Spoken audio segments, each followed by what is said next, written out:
Di record. Ya, aku buka ya. Ya, Assalamualaikum warahmatullahi. nggak bisa diulang, capek ya. Nggak apa. Ya udah cepat. Serius. Assalamualaikum warahmatullahi wabarakatuh. Waalaikumsalam warahmatullahi wabarakatuh. Saya Muhammad Arya Bagaskara dari Prodi Manajemen Rekayasa dan teman saya. Yaitu Dioga Pratnayana dari prodi yang sama. Di sini kami akan membahas analisis dari Porter's Five Forces. Jadi sebagai awalan, Five Force ini adalah alat analisis strategis untuk memahami struktur persaingan dalam suatu industri. Jadi hal ini perlu kami tekankan bahwa model ini bukan alat pemasaran dan bukan analisis internal perusahaan, melainkan alat untuk melihat tekanan eksternal yang menentukan seberapa menarik dan seberapa menguntungkan suatu industri dalam jangka panjang.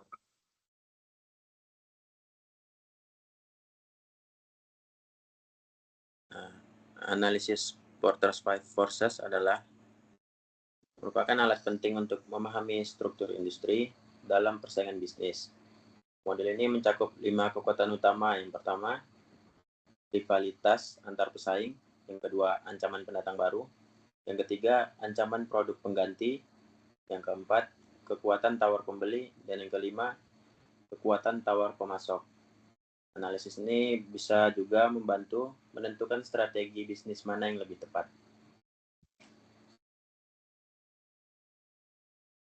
Baik, dalam hal ini kami akan jelaskan memahami pentingnya struktur dalam industri.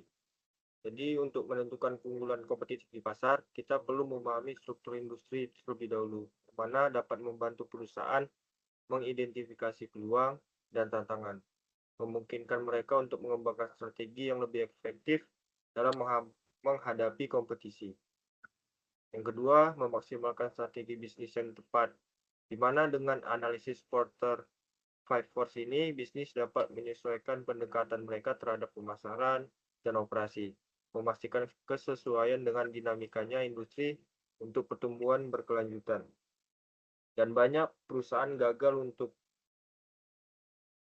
berkembang bukan karena produknya buruk, tapi karena mereka berada di industri dengan struktur yang sangat menekankan pada profit.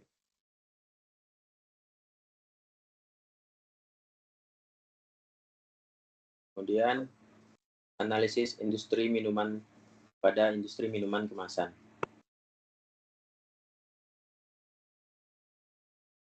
Yang pertama itu persaingan di pasar minuman kemasan.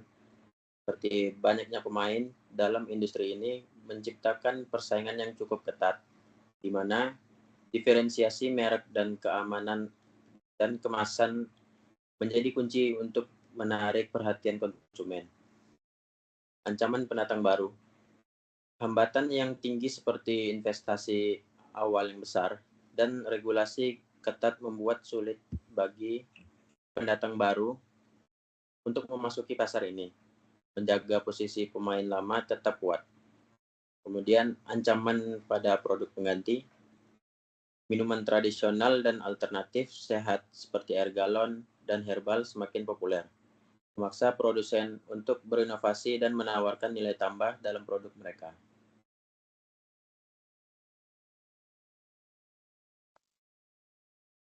Ya, industri minuman kemasan dan kekuatan pembeli dan pemasok.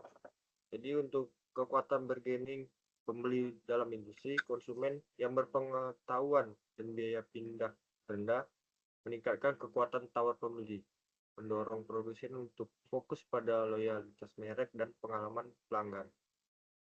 Selanjutnya, kekuatan bargaining pemasok dalam industri dengan bahan baku yang umum dan tersedia luas, produsen dapat menekan biaya untuk menjaga stabilitas rantai pasok dan memaksimalkan efisiensi dalam produk. Jadi walaupun industri ini memiliki hambatan masuk yang tinggi seperti kebutuhan modal besar dan regulasi yang sangat ketat, industri ini juga memiliki ancaman substitusi yang signifikan dari minuman tradisional, herbal, atau air galon yang sering dianggap lebih sehat atau lebih murah oleh konsumen.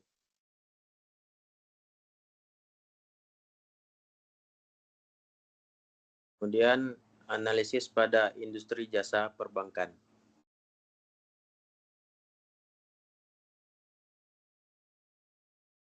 Persaingan pada layanan digital.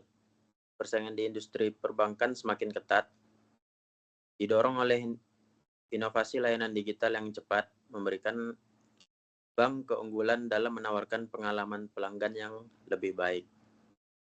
Adapun ancaman pendatang barunya, dengan regulasi yang ketat dan kebutuhan modal yang besar, hambatan tinggi menghalangi pendatang baru melindungi posisi pasar bank yang sudah ada dengan mendorong inovasi berkelanjutan. Dan ancaman substitusi layanan fintech dan layanan pembayaran digital alternatif semakin populer, memaksa bank untuk beradaptasi melalui kolaborasi atau menciptakan layanan digital baru yang memenuhi kebutuhan pelanggan.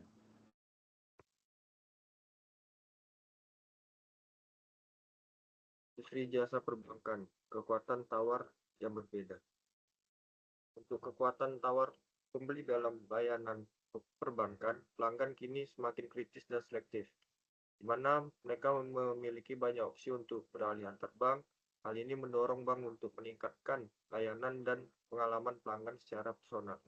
Kekuatan tawar pemasok dalam sektor perbankan, pemasok teknologi dan sumber dana menjadi penting dalam industri perbankan. Hubungan yang baik dengan pemasok teknologi dapat menentukan keberhasilan dalam pengembangan layanan baru. Jadi ancaman utama bank bukan hanya bank lain, tetapi juga fintech, wallet, dan layanan digital yang menggantikan fungsi tertentu perbankan itu sendiri.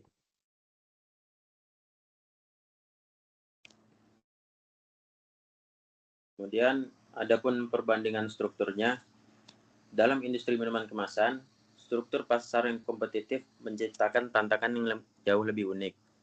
Persaingan yang intens mendorong perusahaan untuk lebih berinovasi dan membedakan merek mereka masing-masing. Dengan banyaknya alternatif, strategi cost leadership menjadi vital untuk mempertahankan margin. Fokus pada efisiensi operasional dan diferensiasi produk merupakan sebuah kunci untuk meraih pangsa pasar yang lebih besar. Sebaliknya, industri jasa perbankan menghadapi tekanan dari inovasi teknologi dan harapan pelanggan yang makin meningkat. Persaingan dalam layanan digital memerlukan fokus pada service differentiation untuk menarik dan mempertahankan nasabah. Di samping itu, perbankan juga harus lebih menyesuaikan diri dengan regulasi yang ketat dan risiko dari pesaing baru. Dengan demikian, strategi layanan yang dipersonalisasikan menjadi sangat penting untuk menuju keberhasilan.